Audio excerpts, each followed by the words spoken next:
Ladies and gentlemen, good day and welcome to Indigo Paints Q3 FY26 earnings conference call hosted by ICICI Securities Limited. As a reminder, all participant lines will be in the listen-only mode, and there will be an opportunity for you to ask questions after the presentation concludes. Should you need assistance during this conference call, please signal an operator by pressing star then zero on your touchtone phone. Please note that this conference is being recorded. I now hand the conference over to Mr. Anirudh Joshi from ICICI Securities Limited. Thank you, and over to you, sir. Thanks, Shubham. On behalf of ICICI Securities, we welcome you all to Q3 FY26 and 9 months FY26 results conference call of Indigo Paints Limited. And now I hand over the call to Mr. Srihari Santakumar, General Manager, Finance and Investor Relations, to introduce the senior management and take the call forward. Thanks, and over to you, Srihari, sir. Thanks, Anirudh. Good morning, everyone, and thanks for joining our investor call today to discuss our quarterly performance as well as the 9 months ending December. Today, for discussion of the results, we have with us Mr. Hemant Jalan, Chairman and Managing Director of the company, Mr. Chetan Humane, the CFO, and myself will be taking the queries, Q&A session, as well as any other queries we have. We have uploaded the investor presentation in the exchanges in the stock exchange portals. Please go through the disclaimer section as well. We'll start with the overview of the results. Over to you, sir. Thanks, Srihari. Morning, everyone, and thank you for joining us to discuss Indigo Paints' performance during the third quarter of FY26. We have uploaded the investor presentations on the stock exchange portals, and hopefully you've had a chance to review our financial results.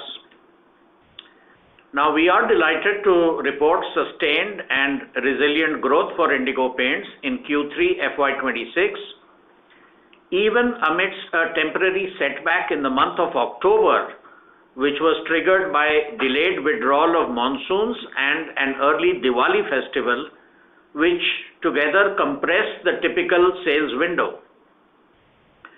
This October softness notwithstanding, our team delivered impressive double-digit growth in both November and December, which more than offset the early quarter headwinds and propelled us to a respectable overall top-line performance for the period.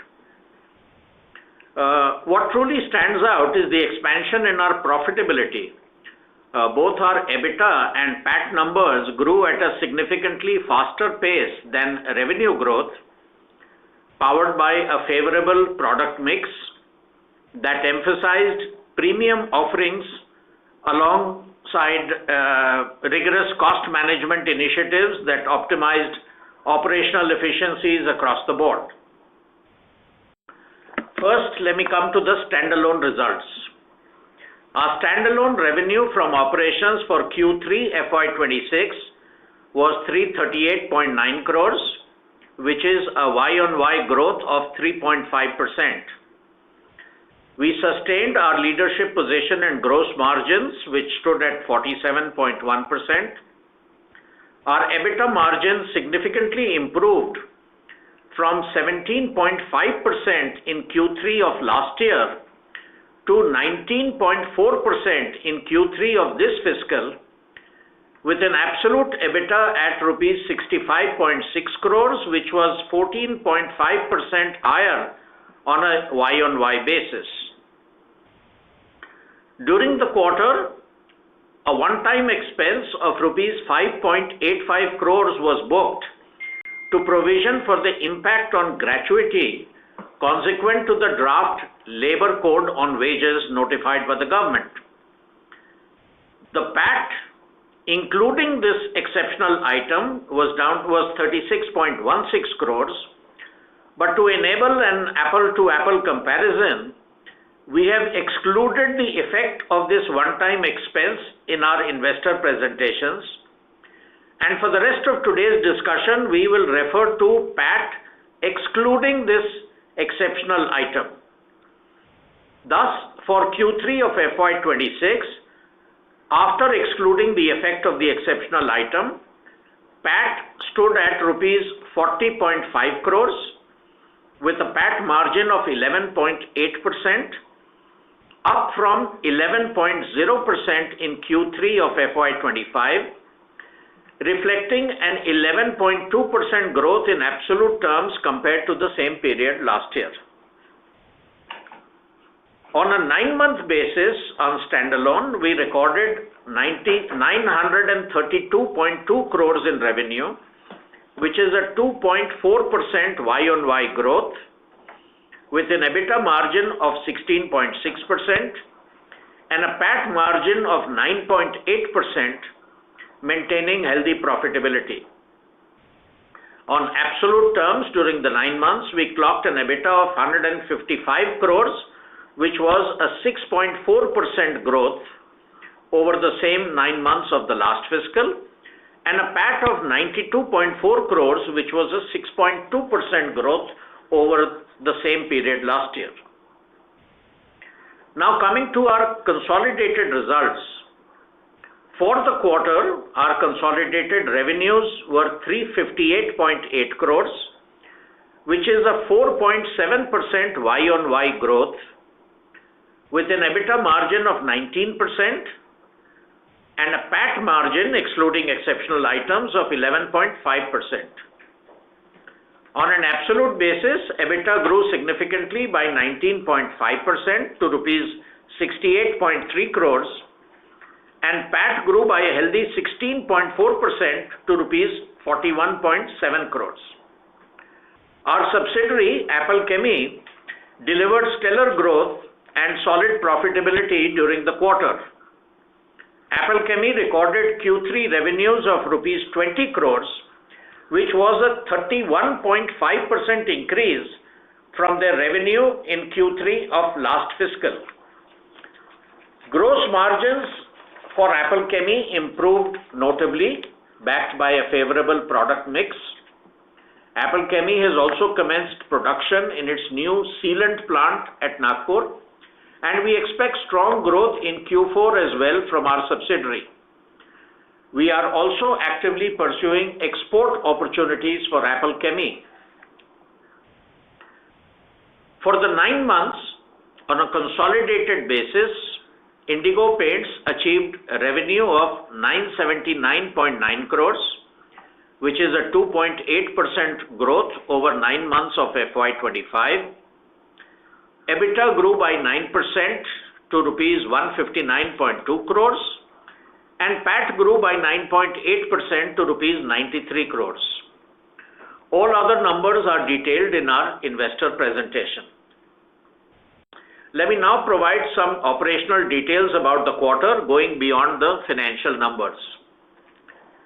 Now, during the last 9 months, our A&P spend as a percentage of revenue has declined to 5.9% of top line compared to 7% in the same period of FY25.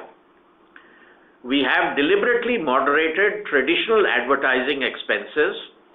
Instead, we are ramping up investment in direct influencer engagements, yielding visible results through an improved product mix. We are also steadily expanding our Indigo Color Canvas stores, which is our exclusive paint store at select dealer counters, to showcase our full portfolio in immersive, aesthetically crafted environments. We have also refreshed the packaging of our Indigo Protect Plus series, which is our waterproofing range, and backed it with a new advertising campaign. In line with our past disclosure practices, we have reported volume and value growth figures for each of the 4 major paint product categories in our investor presentations. During Q3 of FY26, enamels and wood coatings led with a strong 18.9% value growth and 20.2% volume growth. This was followed by the category of primers, distempers and others, which registered a 12.5% value growth and a 7.4% volume growth. While the putty and cement paint category grew by 5.5% in value and 2.1% in volume. The 4th category, which is emulsions, showed a modest 0.2% value growth and a slight 3.4% volume dip. However, in emulsions, we continue to see good growth in the premium end of the emulsions, which is why value growth outpaces volume growth. This premium mix resilience contrasts with downtrading trends reported by the industry, where peers have often seen value growth lagging the volume growth, which is a trend which has not been noticed by us in any quarter. Our waterproofing products continue to grow at a phenomenal rate and now account for close to 7% of our top line.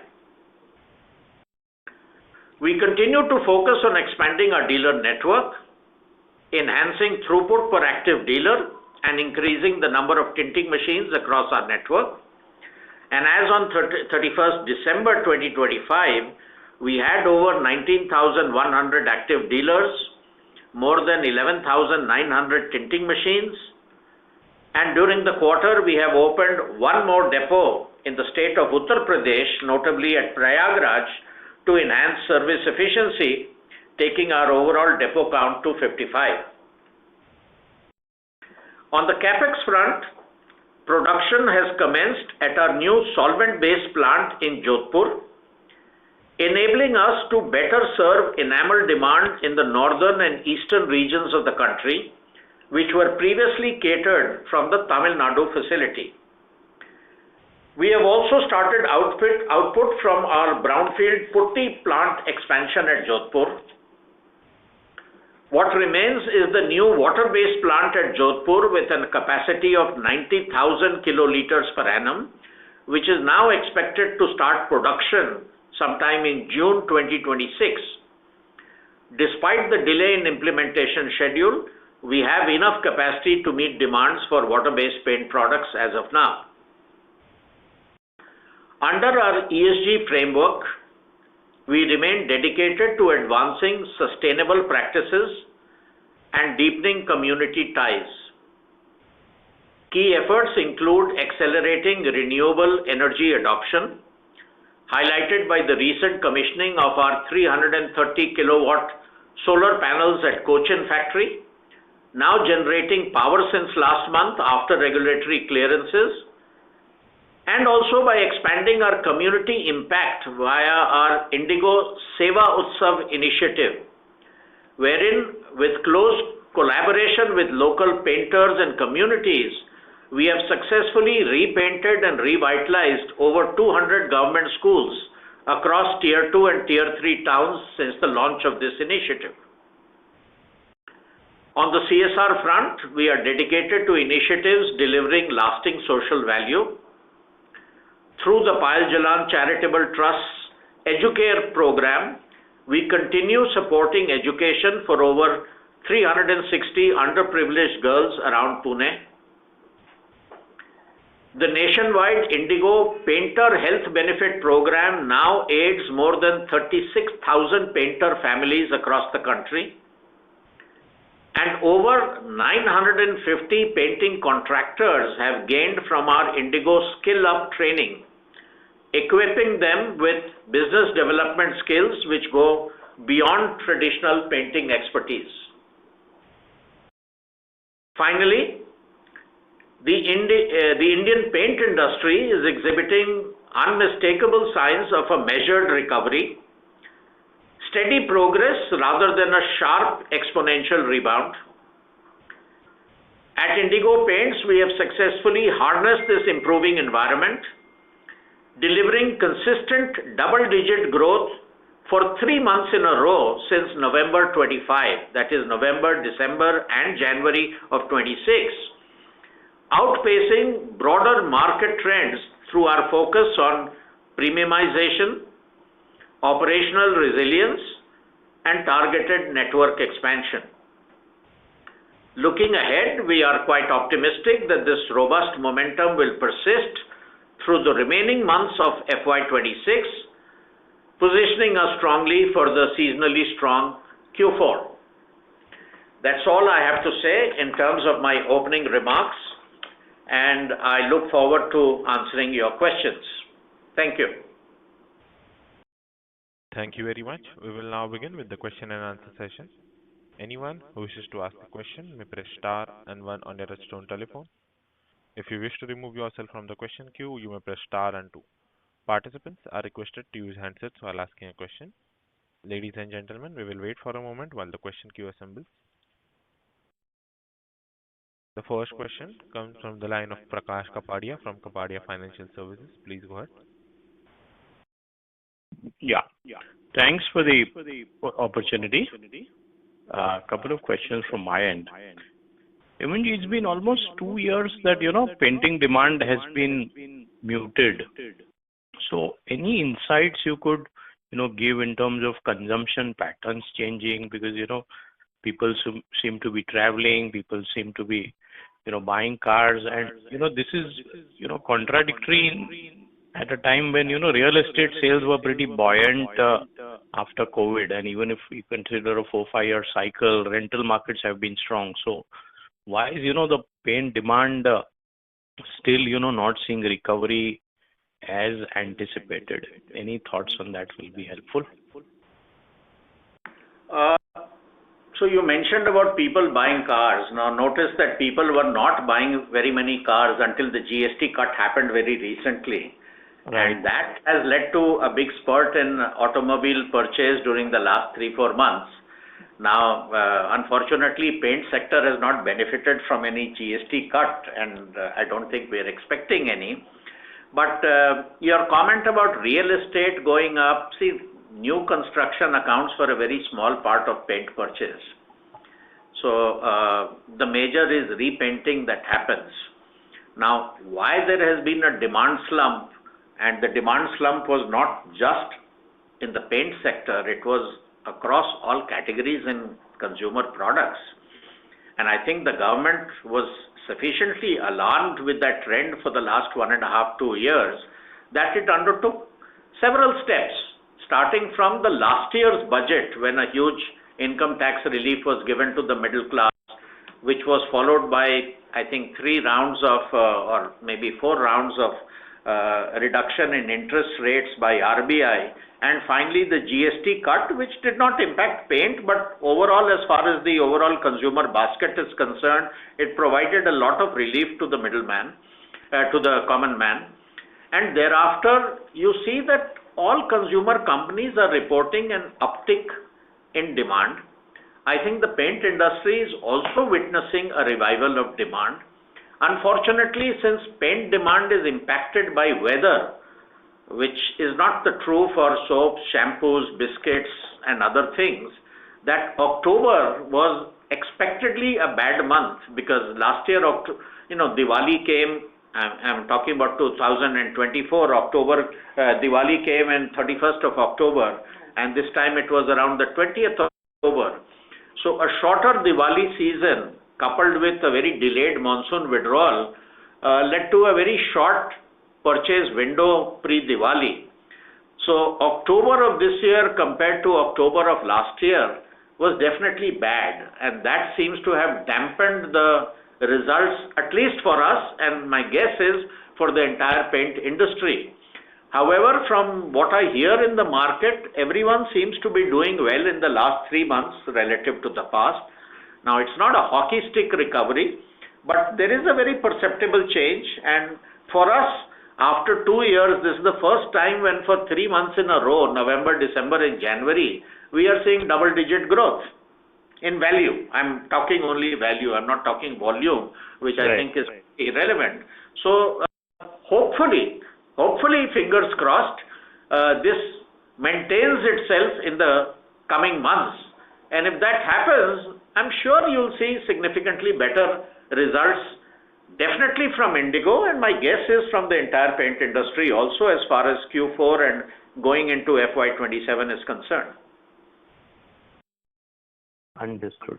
And any sense you could give in terms of, the product mix now versus earlier, contribution of emulsions, enamels, value-added products versus few years ago, because, we are trying to premiumize the portfolio and that end we are doing relatively better. Any sense you would have in terms of contribution now versus earlier? So I can talk about ourselves. So for ourselves, the share of the premium end of emulsions has been significantly rising continuously for the last 2 years. And that includes the demand slowdown period. The premium end of emulsions continued to do well for us and kept registering good value growth even during the worst of times. During the last 1 year, the segment of enamels has done quite well. And we have specifically focused on that because it's a fairly large category and we have a differentiated offering there by way of PU enamel, and we are kind of known as the PU enamel company. Others have tried to imitate, perhaps not with as much success. So enamels are giving us a big boost. Waterproofing segment is giving a very good boost. What has not fared well for us in the last 9 months has been the economy range of the emulsions. So we have made corrections, and in January we registered our highest ever growth and the highest ever sales figures for economy range emulsions. So it's just a question of retargeting your focus in terms of trade discounts and influencer engagements. And we intend to go after that sector pretty strongly because it's a very large segment, and unfortunately we had not done very well for that in the first 9 months. But if you talk in terms of macro in the last 2-3 years, the waterproofing, which was zero for us 2 years ago, is now accounting for about 7% of our top line. Enamels, putty, etc. have more or less maintained their share. There has been a readjustment in emulsions that the share of premium emulsions have gone up and economy emulsions have come down a little bit. That's the broad change that I can talk about in our product mix. Sure. Understood. Thank you. I'll join back if I have more questions, and hoping to have a great Q4 and FY27. Thank you. Thank you, Prakash. Thank you. The next question comes from the line of Avnish Roy from Nuvama. Please go ahead. Yeah, thanks. My question is on the advertising spend. Last 3 years, you have saved almost 400 bits in terms of A&P to sales ratio at 5.87 in the last 9 months.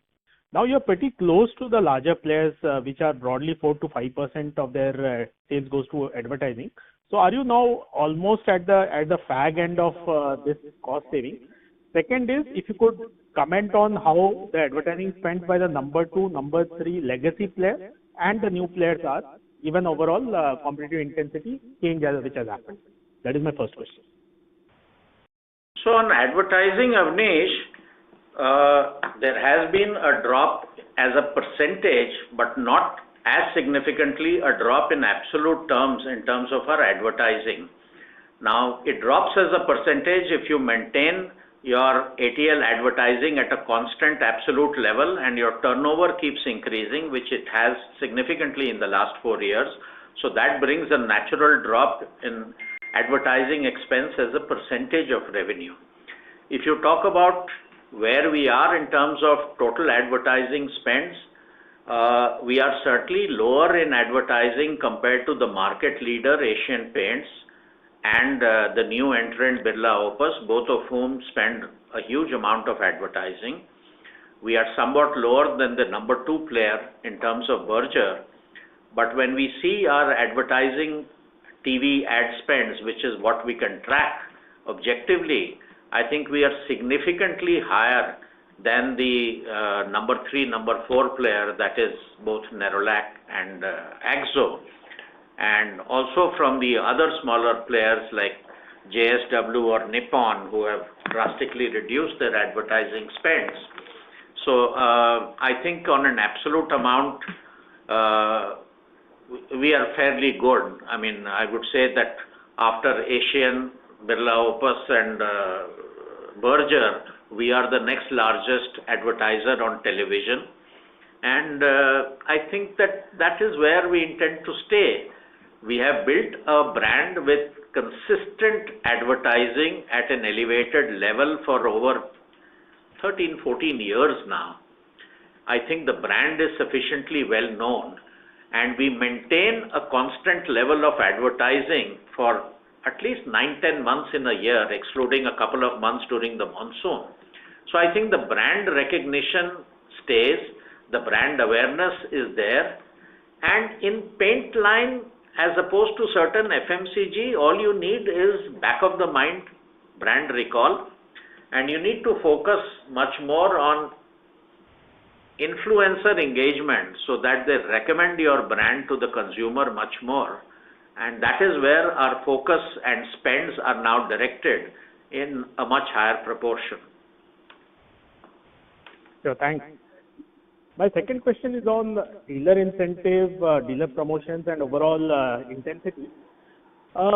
In October, clearly the entire industry saw weaker than the initial expectation, and my sense is maybe in November, December, there was a higher discounting to adjust on the higher inventory in the market. And you also said that in the emulsion, you plan to now become more more attuned to the market in terms of the influencer and the dealer discount. So I wanted to understand how is the overall intensity. Yes, last 3 months there is a recovery for you and the industry, but is it only on the volume? Is it also on the sales side? Because for the number 2 legacy player, we did see that the gap between volume and sales was on the higher side this time versus initial expectation and their own trajectory. So if you could comment on net discounting, net pricing, how is the current situation? So Avnish, we have always disclosed very granularly our value and volume growth across all segments, and not just in this quarter, even for the preceding quarters. If you take out our disclosures, you'll find that there is hardly any gap between the value and the volume numbers, at most 1 percentage point here and there, now and then. And in most cases, the value growth leads the volume growth rather than the other way around for the other people. So why is the volume growth much higher for other players compared to their value growth is a question that you have to answer them, is a question that you have to ask from them, because there's been no noticeable price change in the industry. So I really don't understand as to why value and volume growth should be significantly different from each other. Now, over the last year, as raw material prices have softened, people have resorted or passed it on, because rather than taking a price cut, the industry has kind of passed on higher discounts to the trade. And that is something that naturally happens, and that continues to happen for us also. We find that increasingly, the discount compared to the same month of last year is slightly higher. And despite that, the gross margins maintain as to where they were. I mean, in Q3 of last year, our gross margin was 47.2, and this time it is 47.1. So it's hardly any noticeable change. Now, having said that, we have been saying for the last 5 years that our gross margin are the highest in the paint industry, and they have been consistently the highest without exception of even a single quarter for the last 5 years. Now, on one side, that is heartwarming. On the other side, it is perhaps a missed opportunity. Why should we not think of going even more aggressively on trade discounts and maybe sacrifice a percentage point from our gross margin? Will still be the highest, but if sales can grow disproportionately higher, then our EBITDA margins will not be impacted. They will in fact rise. So that is the thinking going forward, that let us treat this exceptionally high gross margin as an opportunity that we leverage properly in the market and try and get a disproportionately higher sales growth, because we definitely have room for it in our gross margins to do that.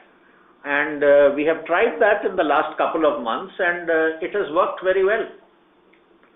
And we intend to continue doing that going forward, and I'm quite hopeful that it will yield the desired results.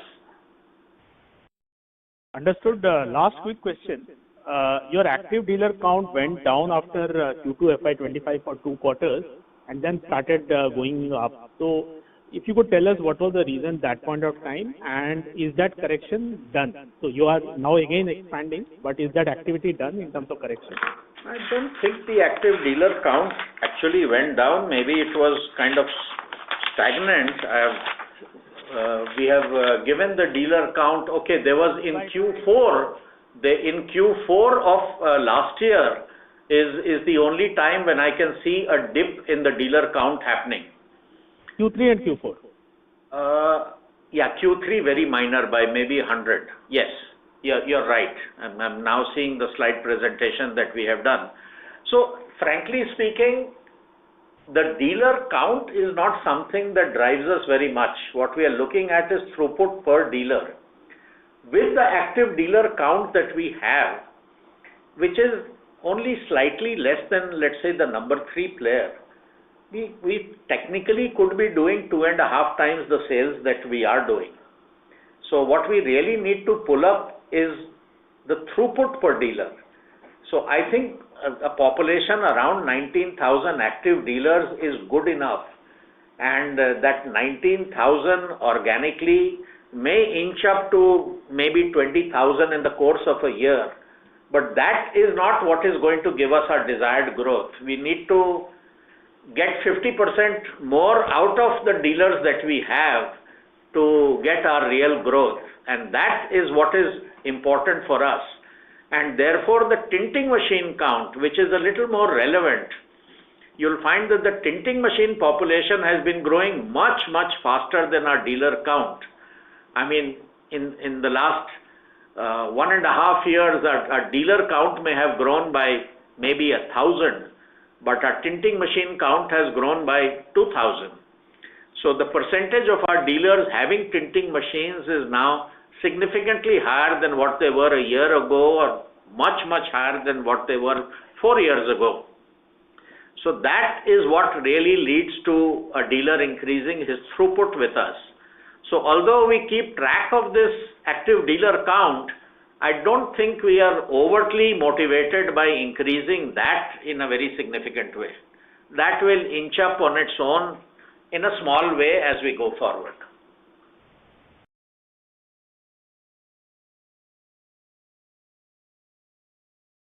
Thank you. The next question comes from the line of Rohit Ranjan from KL Securities. Please go ahead. Yeah, good morning, sir. I have just one question that is related to the Jodhpur plant coming live very soon. And that capacity has to get consumed at some point of time. So how exactly are we going to increase our market share, with currently being at around 2 to 3%, and with the Jodhpur plant coming online, are we going to increase the throughput so that we are coming back to around the 25-30% margin? I remember growth projection that was given was that okay, the industry players, if they are growing at around middle single digits, then we will be able to reach 25 to 30%. It's been 2 years. We have not seen the light of the day for that. With this Jodhpur plant coming in, it is going to hit our PAT margin because your depreciation will come into play. So unless until we see a good top line growth with a good jump in net profit, are we still going to be seeing a similar pattern what we have been in the last 2 years, or the management thinking really of pushing and gaining market share by taking other dealers or increasing throughput? So if we can have some realistic and a very aggressive target around this, how exactly are we going to change the situation, or are we going to depending upon the low demand which is going on up and down all the time? So Rohitji, in this industry, capacity and sales are not necessarily correlated. I mean, having more capacity does not necessarily result in higher sales. So capacity expansion and modernization and automation is a continuous process that you indulge in for the long term. Now, this expansion at the Jodhpur plant was undertaken 3 years ago when the demand scenario was very good, and when we were growing at more than 20% per annum. Now, in between, for 2 years, there has been a slump in demand across the sector. That does not mean that you hold back or go slow on your capacity expansion, because sooner or later you know that this demand will come back, and this capacity expansion is for the next 5-6 years put together. So you are right that once this plant comes on stream, there is a slightly added depreciation load which definitely starts affecting PAT in some way. It won't affect EBITDA, but it will affect PAT. But hopefully, with the tailwinds that we are seeing in the last 3 months, as I said, we are hopeful of being close to double-digit growth in Q4, and if the demand comes back properly, we should go back to our 20% growth sometime next fiscal. Of course, that is all presuming and keeping fingers crossed that the overall industry demand comes back robustly. So we have to wait and watch for that. But a capacity, it was not only a capacity expansion at Jodhpur, it was a significant modernization. This was a legacy plant that was set up originally in 2006, when our annual turnover was less than 10 crores. And incrementally over time we have grown by just adding more machinery.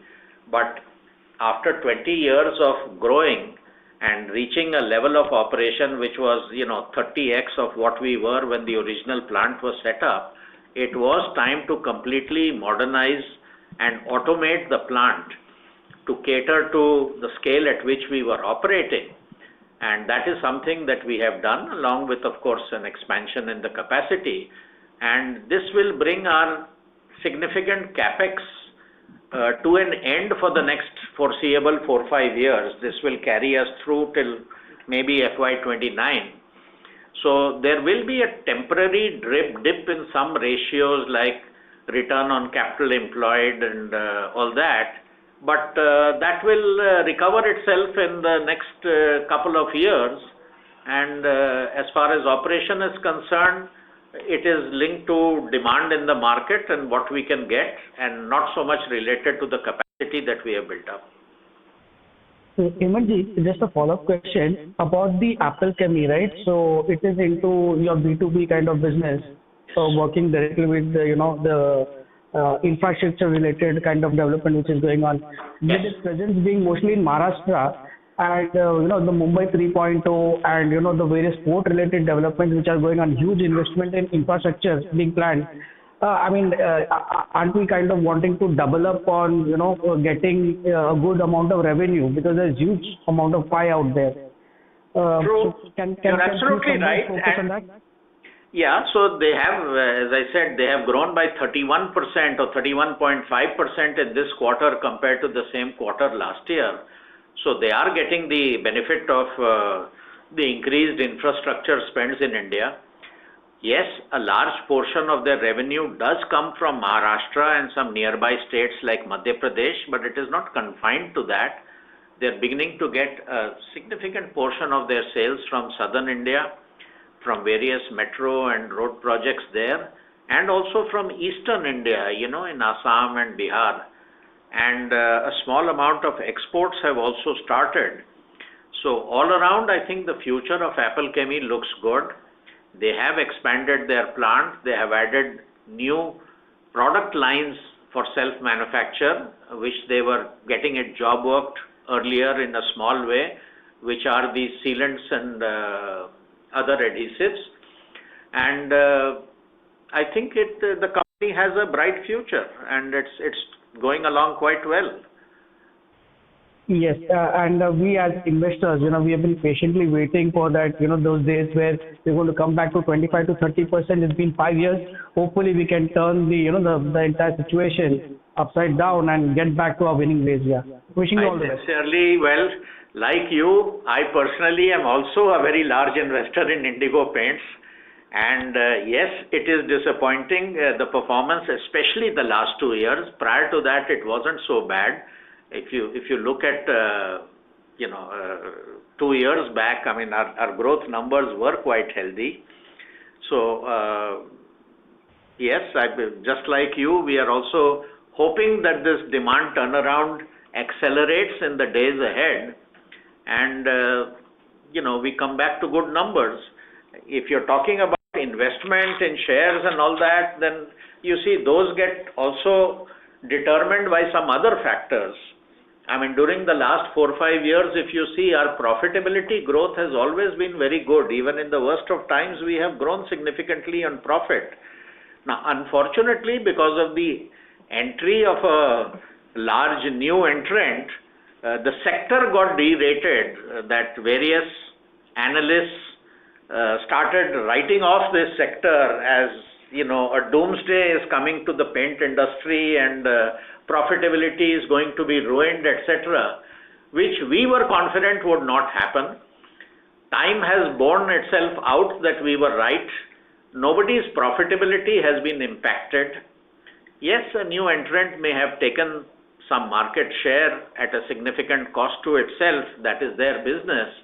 But by and large, the industry dynamics, the profitability, gross margins, EBITDA margins have largely remained unaffected. Unfortunately, it coincided with a downturn in the demand happening across consumer sector, so the effect was a little more depressing. But now that things are looking up, it's only a matter of time before people get back to their fancy for the paint sector. And I think everything will get re-rated in the market in the near future. Thank you. The next question comes from the line of Bobby J from Fruins Investment. Please go ahead. Hello, Mr. Jalan.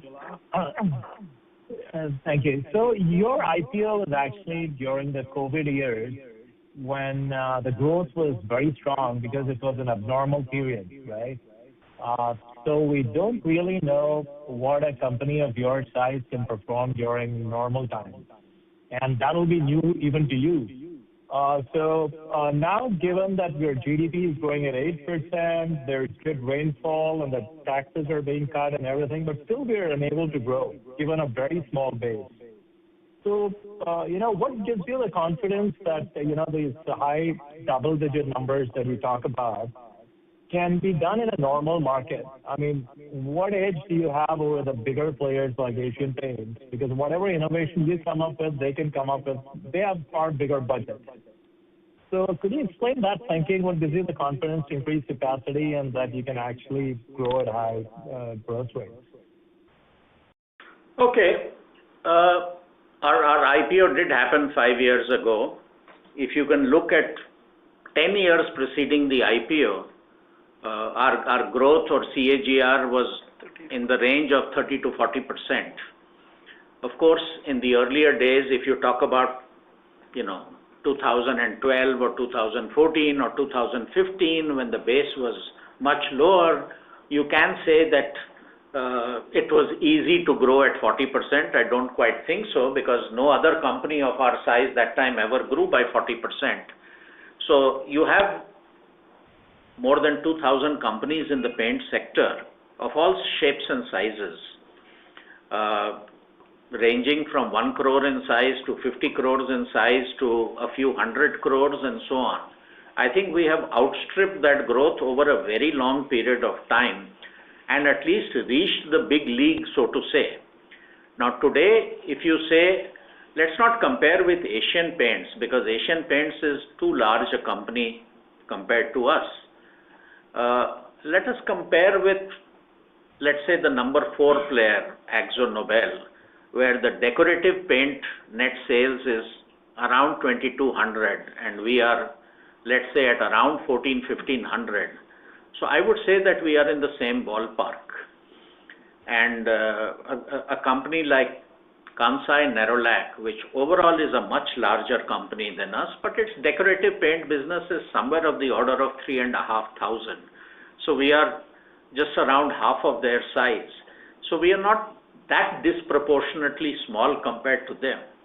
But if you compare the track record of ours versus these two companies, and you can take any time horizon that you want, of course, for these two companies which get 50% of their business from industrial paints, you will need to get granular insights as to how the decorative paint portfolio has been doing, and you'll find that we have outstripped them many times over the past few years. Now, bigger companies have bigger budgets. Of that, there is no doubt. However, the differentiated products for which we are known for, which still account for anywhere from 28 to 29% of our portfolio. Now, these products were launched by us anywhere from 15 to 10 years ago, and they have been in the market for a long time. Yes, other companies have budgets to replicate that, and they have replicated that and made repeated attempts to break into floor coats and metallic emulsions and tile coats and our PU enamels, etc. But they have not been very successful. And we have managed to hold on to it with proprietary technology, very targeted advertising at these niche products, and maintaining our goodwill and our product spread in the market. And if we have done so successfully for 15 years, I see no reason why we will not be able to do so in the forthcoming years also. So even after our IPO, maybe the first year after our IPO was not a very great year for us when our growth was similar to the industry growth. But after that, for the next 2 years, we did outpace all the industry leaders as far as the growth rate was concerned. Even in the last 2 years during demand slowdown, we have been better, but the multiples, I mean, if they are at a negative level, if the market leader is doing -2 or -4, and if we manage to do even +2 or +4, I would consider that that's pretty good. When there are headwinds in the market, it's very difficult to grow at 20% when the whole industry is saddled with a very weak demand. Now, as the demand comes back, you will start seeing that divergence between our growth rate and their growth rate. Our base is still a little lower than them, and I think we are an agile company with still a startup mindset, although we are not exactly a startup, and we are fairly confident of holding our own as we have held for the last 25 years. All right, thank you. Thank you. The next question comes from the line of Azharuddin Jainwara from Samiksha Capital. Please go ahead. Yeah, thank you for giving me the chance to ask the question. Most of my question was already answered, so you can skip me. Thank you. The next question comes from the line of Dev Thakur from iThought PMS. Please go ahead. Thank you for the opportunity, sir. Sir, I just wanted to understand, what is our throughput ratio over the years, between tier 1, tier 2, and tier 3, tier 4? How it has improved, and what are the plans going ahead?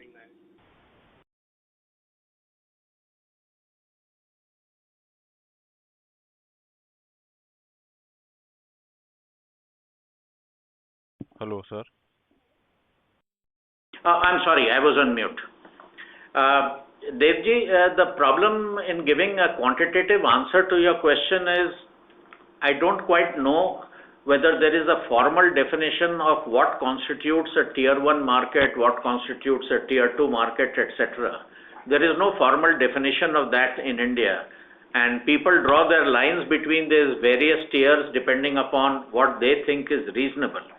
Having said that, broadly speaking, and the definition that we use is that the top 12 cities in India, we classify them as like a metro. For us, a tier 1 town would be a town which would be in excess of maybe 10 lakhs of population or something.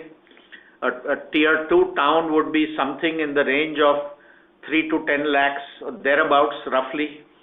A tier 3 would be maybe 1 to 3 lakh population, and tier 4 would be less than 1 lakh population. And anything below 25,000 we kind of classify as rural. That's the kind of broad definition that we take. Now, if you look at 4 or 5 years ago, our presence in the metros and tier 1 cities was abysmally low. Now today that is not true.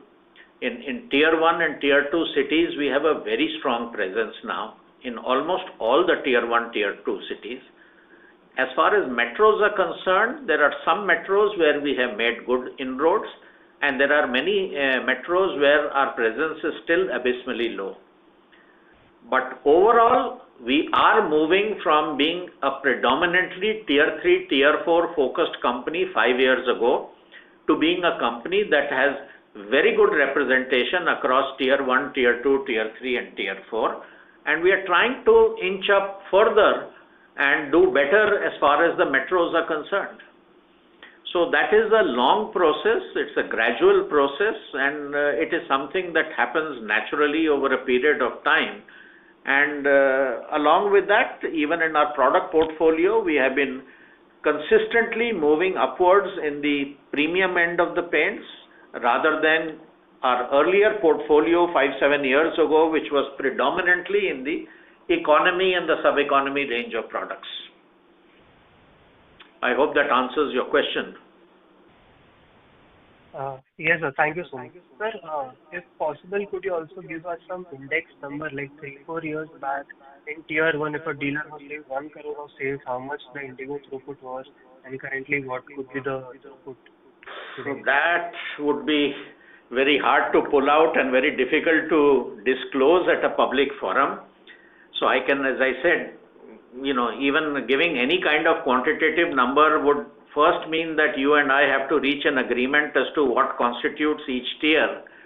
And beyond that, how much our share has increased in tier 1 or tier 2 is not a number that we'd like to publicly disclose, except to say that it has risen very, very significantly. Got it, sir. Got it, sir. No worries. Thank you, sir. Thank you so much. Thank you.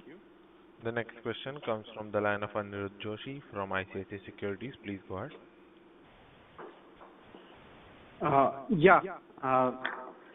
Sir, two questions from my side. So we have seen there are a lot of different actions as far as pricing is concerned. Birla Opus has raised prices by 2 to 6%, whereas AkzoNobel has cut the prices also.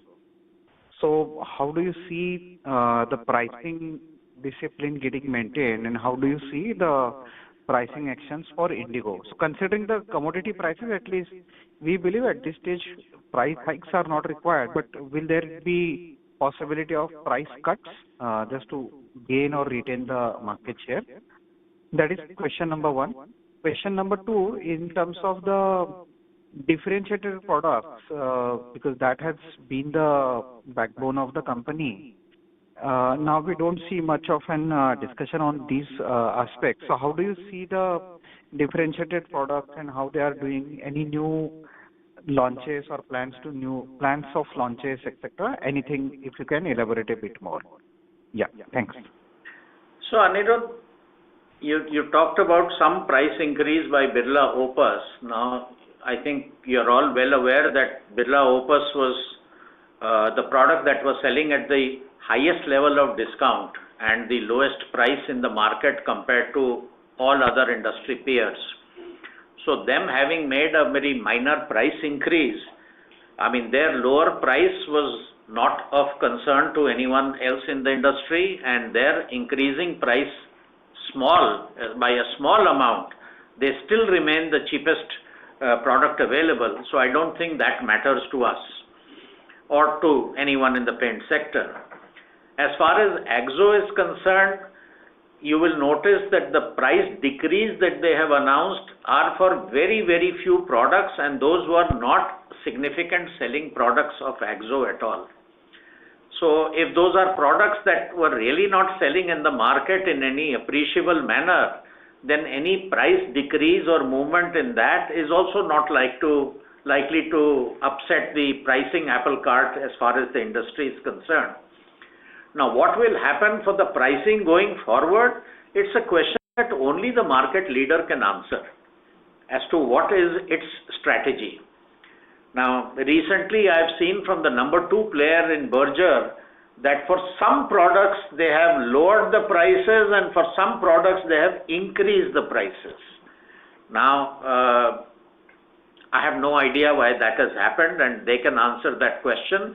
That must be a strategic call that the company has taken. Maybe for certain products they are not doing well and they have chosen to drop prices, and certain products they are doing very well and they have chosen to counterbalance that by increasing prices there.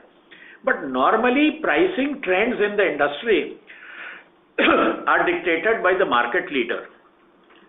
Now, if the market leader decides to either increase or reduce prices, and I don't see a trigger for either of that happening in the foreseeable future, but if for reasons best known to it, if it chooses to either increase or reduce prices, I think the whole industry will be forced to follow suit. And whatever impact it has will be passed on to the dealer either by reduced dealer discounts or by increased dealer discounts, depending on which way the pricing goes. But I personally don't expect any significant change in the pricing in the foreseeable future. And therefore, I think pricing and trade discounts will kind of continue where they have been in the last couple of months. As far as differentiated products are concerned, their overall share in our total revenue we disclose once a year after the year is over, because those products have a seasonality inside them, and therefore to talk about it on a quarterly basis does not make very much sense. And we will come back next quarter when the year fiscal is over and tell you as to what percentage contribution comes from those differentiated products. My guess so far is that there is no material change in the last 1 year, and they continue to hold their own and account for roughly the same share of the top line as they have been in the last few years. So we are not losing market share there. We might have gained infinitesimally. We will know when the year is over as to where we are, but we seem to be holding our own as far as those products are concerned. Okay, sure, sir. Just one last question from my side. Now, with AI entering various business processes, there will be changes in the way decisions will be made across all business processes, be it manufacturing, be it sales, marketing, finance, legal, everything. So how do you see it changing the dynamics in paint industry? Because a lot of decisions are made even now also on a lot of maybe channel feedback, which may not be 100% in organized way, or lot of demand planning, commodity sourcing, everything is done, but may not be in a 100% organized way, which may change post AI. So how do you see things changing in the entire paint industry? And as far as Indigo is concerned, how do you see the preparedness? Means whether any large capex in terms of software or data management or any other will be required, and how should we think on those lines? Yeah, thanks. No, Anirudh, I mean, AI remains as much of a black box to us as to industry at large. It's a very fast evolving space. Although a lot of investments in AI are happening from the people who are inventing these AI models, its practical use on a large scale has begun to be evident in very, very select sectors. You know, IT, like when it comes to coding, is one sector where you can see some meaningful use impact.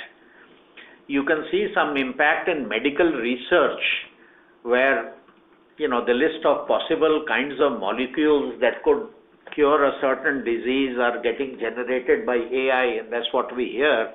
We haven't heard of any great breakthrough that has yet happened in medical research with AI. And a little bit in terms of, I mean, we have been using AI in a small way for content creation and for visualizations, etc., in blogs on our website, but those are very small kind of case studies as far as what AI can do.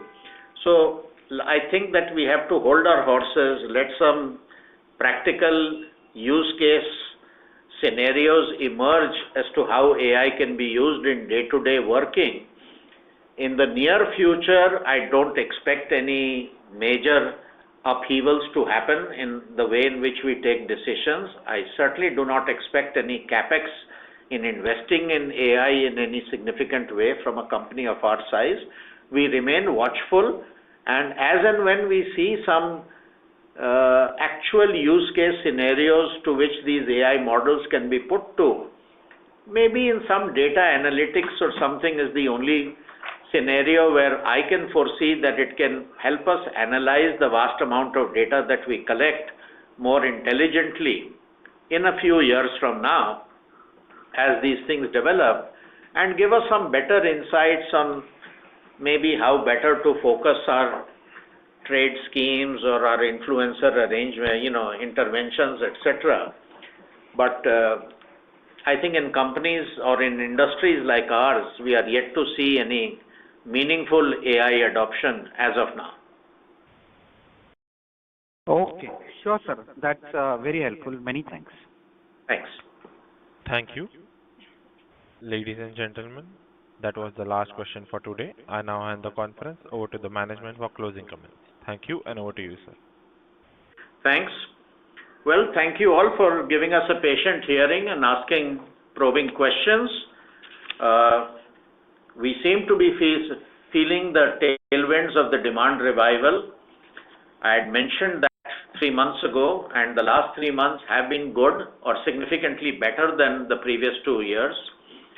I sincerely hope that this demand comeback maintains itself and accelerates in the days to come, so that Indigo Paints comes forward with much better set of both top line and bottom line numbers in the ensuing quarters. So thank you all. Thank you. On behalf of ICICI Securities Limited, that concludes this conference. Thank you for joining us, and you may now disconnect your lines. Thank you.